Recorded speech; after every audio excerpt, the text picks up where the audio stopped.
Humpay ang pagkubo ng Madam Hailey, tara at pausukan natin siya. Okay, unang-una pa lang mga Marikoy, nireseta po ito ng kanyang doktor.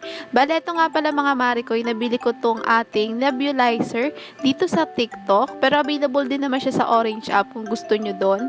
And syempre, marami siyang inclusion mga Marikoy. Meron siyang pambatang ganyan, tapos yung mahaba.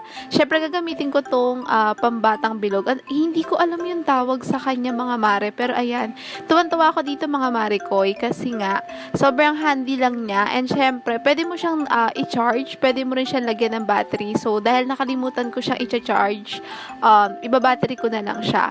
And kagandahan dito mga Marikoy is super tahimik niya, kaya hindi maaabala yung tulog ni baby. Syempre 'di ba yung mga dating nebulizer medyo maingay. Lang for today's video mga Marikoy. Thank you for watching and bye-bye.